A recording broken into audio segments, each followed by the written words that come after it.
Me valisime Kopli piirkonna sellepärast, et ma olen nagu Pärnust pärit, siis otsid kogu aeg seda parki ja linnulaulu ja randa.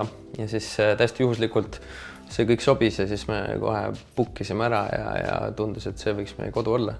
Me kohe teadsime, et me tahame julgeid värve ja me ise tunneme, et me suutsime leida nagu sellised värvid, et see võtab meid nagu ülihästi kokku, et kui inimesed on meile külla tulnud, siis nad on ka alati öelnud, et issand, see kodu on täpselt teie nägu. Ja see keraamiliste plaatide lahendus, mis me vannituppa tegime, oli väga lahe Reeda mõte, et let's go crazy, ärme piirdu ainult põrandaga, et kui Liven oli pakkud välja juba nii laheda plaadi, siis paneme seda igale poole ja tulemus jäi tõesti šef.